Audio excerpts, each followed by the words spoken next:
So it is 8 a.m. It is a snow day here in Michigan, so I kind of got a late start this morning because my kids didn't have school because of the snow. So we kind of just slept in. So I'm trying to be a little quiet because they're all still sleeping. But I'm down in the basement, and what I'm going to be working on today is I'm going to be planting up a whole bunch of house plants that I got yesterday. We were running low on a good assortment and variety of house plants for our upcoming craft shows this winter. So I ran and got some nice looking house plants. So before I start planting those, I wanted to give you an update on the magnets and the hair claws that I made the other day. I glued them, but I didn't show you how they turned out. So I'm going to quick show you how both of those turned out before we get started on planting up house plants. Just in case you watched me make magnets and hair claws the other day, here is how they turned out. I just put them on like this magnet board I got from Hobby Lobby, and I did some of them smooth side. I don't know if you can show in the reflection of the light. Some are smooth on one side and then others are rough. So I try to do like an assortment of different smooth and rough ones.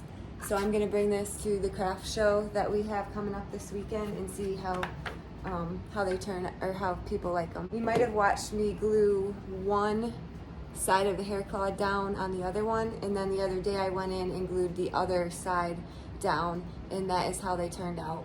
It's like a claw, and you can clip it in your hair. So I thought they turned out okay, and I did 6 of them, just different shapes.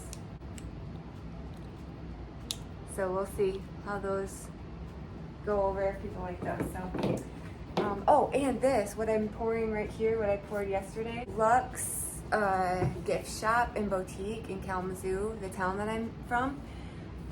They said I could put some of our like stuff in their shop, and she emailed me, the owner, one of the owners, and she's like, I was wondering if we could request some more stuff that sold. And I was like, sure.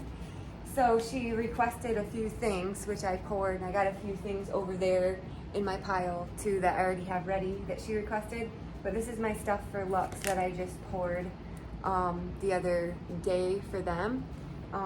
And then I'm gonna go deliver it to her on Friday. I guess all the feather bookmarks were selling really good, so she wanted 5 feather bookmarks, but I haven't pulled them out of the molds or anything yet because I just poured them yesterday. So I want them to dry a little bit more. So that's kind of what I'm working on right now with my resin stuff. Downstairs in our cement room, we have 3 grow lights now set up. The pink one right there, the purplish blue one right there, with succulents and house plants going on there. And then that's where I pour all my resin stuff. And then my husband just set up another grow light, so it's like, all of our dried flowers are up above, and he just, I don't know how he did it, but I guess we could look. He probably just tied something. Yeah, it looks like he just did that. So we just have that grow light hanging down like this, and then he plugged it in, it looks like, to somewhere. I don't really know where he plugged it in at, but anyway, so I just kind of wanted to show you an overall of where I'm going to be planting. So we went to the greenhouse, well, my husband did last night, and he got me 60 pots, a bale of dirt, and then those are the plants that we're going to be planting up right now. What I usually do when I plant is I take my scissors like that and just cut a big square out of the top of the dirt bale like that. And then I'll set my scissors aside, and then I kind of just like go like this and get it all kind of loose, because it's like compacted. It's really like tight in there, So you want to have it really loose when you plant, because your dirt will go farther, and it's better for the plants when they get planted in like a loose dirt, and not compacted. I thought about trying to plant one variety at a time. So right now in front of me, I have a whole bunch of different kinds of ferns.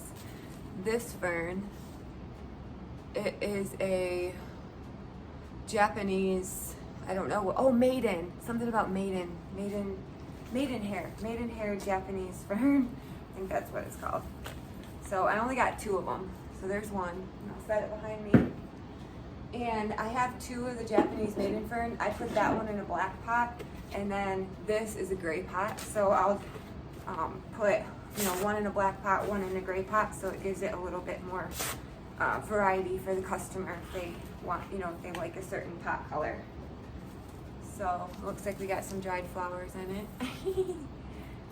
I thought these were really cool. These are Japanese holly ferns. Look how big they are. Look at that. So cool. And then they have these like things coming off of them, I don't know. I really liked those. So I got 2 Japanese holly ferns. So I'm gonna do the same thing. One in a black pot and one in a gray pot.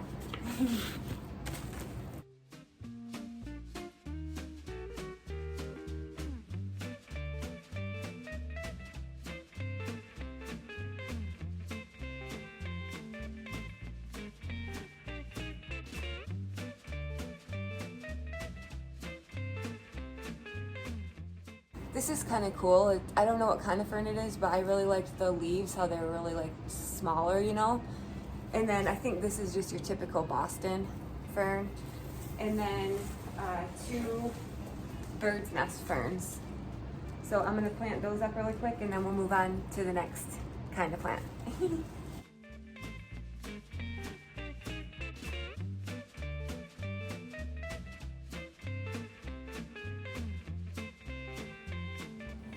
All right, we got the ferns done. We did 8.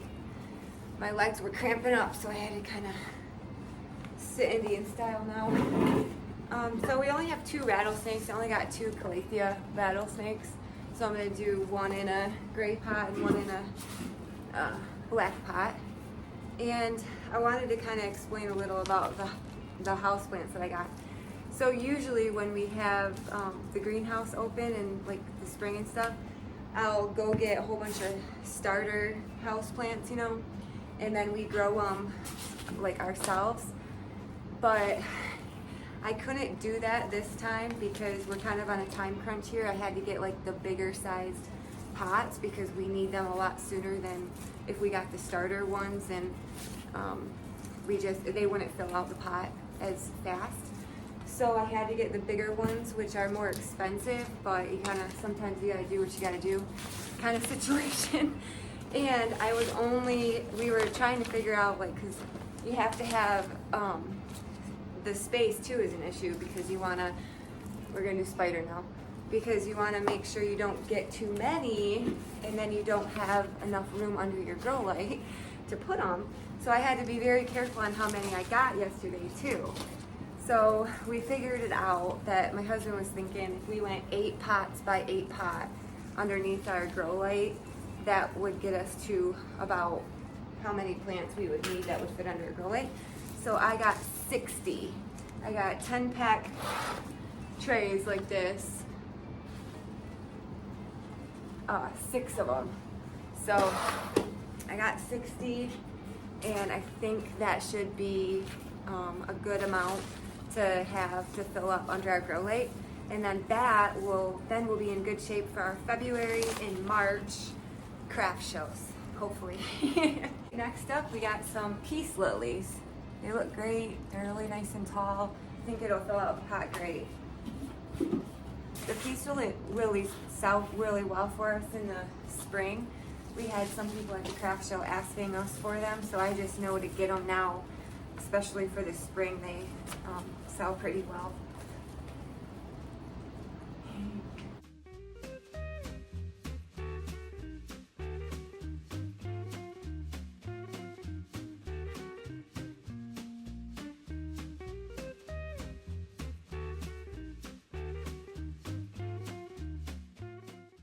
I know it probably looks really weird. I'm planting downstairs in my basement, like that's gonna make a mess, and it does kind of make a mess, but I'm kind of used to it, and I just sweep it up. I don't really mind. It's not too much of a mess.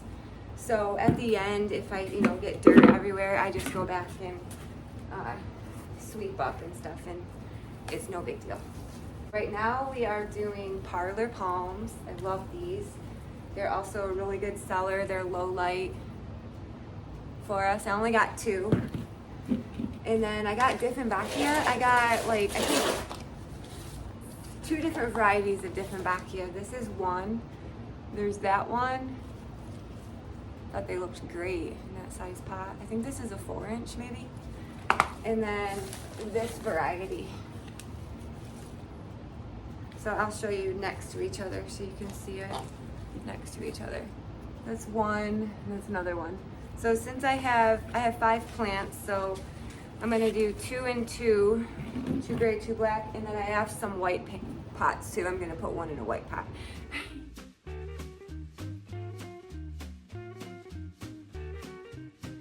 Croton. I love this one. I got 3 of them. So I'm gonna do black, gray, and white pot for one of each. So today was, it snowed last night, and my husband got up and plowed or what is that called? Snow blowed out the driveway for us this morning, and then I was kind of taking my sweet time this morning because I didn't have to get the kids up or anything because it's snow day for them. So I was like, what should I do? And then I'm like, oh yeah, I should go plant. So I was gonna plant later this afternoon, but I was like, might as well do it now. I'm gonna do some rubber plants. They look like this. I don't know if you can see it very good in the light. But they're one of my favorite houseplants actually. I have a variegated one upstairs in like the corner of my entryway, and I've had it for a few years and I just absolutely love it. They're really easy.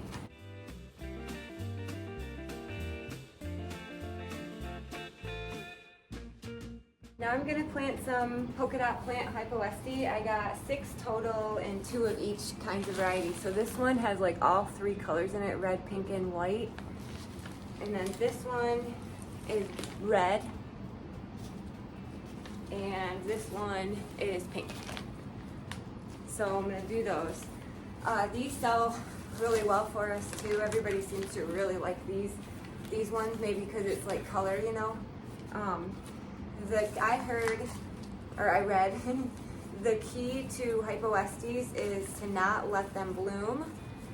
They do like to bloom. They get these long, pretty blooms on them. But as soon as you see them starting to like bud up, you're supposed to cut off or pinch off the bloom, because that way the energy of the plant will go back to the leaves, because the leaves are so colorful. It's supposed to be enjoyed as a foliage plant because, you know, the color on the leaves and stuff. So if you do let it bloom, then it thinks like, oh, I'm done, I don't have to do this anymore, and it will just start going downhill and start dying.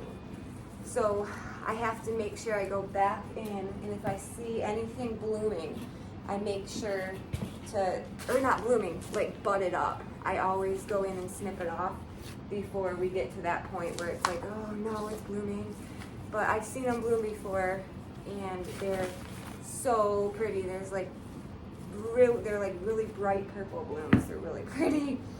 But so that's the only thing with the hypoestes is don't let them bloom, or they start going downhill quick. And they take forever. They take forever to grow. They don't grow very fast, or to get big, you know, don't grow very fast.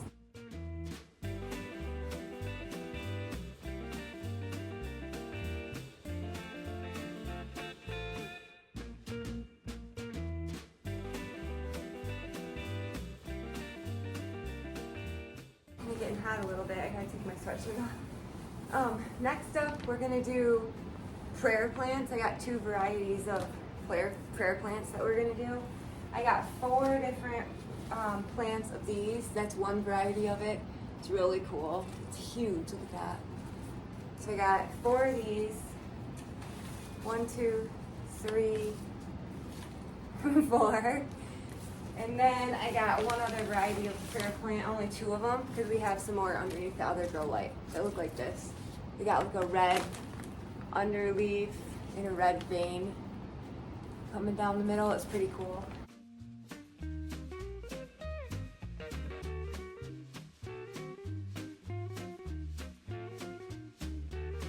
ones I'm really excited about. I've never had these before, and they are called Swiss cheese philodendron, and they have holes in them. They're really popular. Like, people at the market will ask us, do you have Swiss cheese? And I'm like, no. So I got a couple.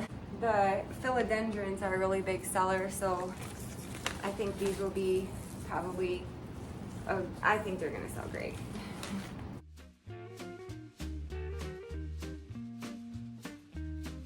About 2 trays left to go, and I think I'm doing okay on dirt. I thought maybe I'd be running out of dirt like before I was done planting, but so far we're doing okay, so it's kind of nice.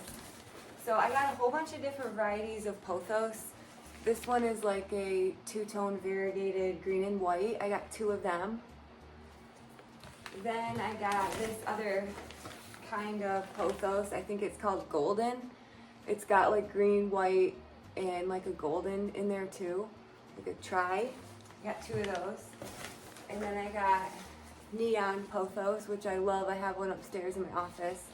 Absolutely love. And then I got one more. What did I get? Oh, I just got the same ones, just more. Another neon and another golden. So I'm gonna plant all of the pothos up next.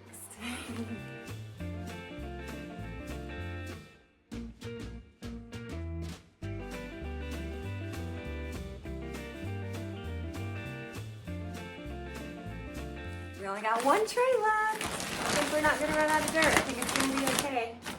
So I got 2 ivies. I'll show you what I'm gonna plant. 2 ivies.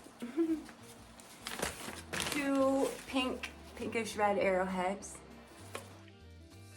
And then the rest, philodendron. I got 4 of the green philodendron and 2 of the neon. The philodendron is really easy to grow. It just climbs, it trails, it's just a really easy house plant. I would say it's one of the easiest ones that we do, would be the philodendron. And I read kind of about it too, some information you would like to know.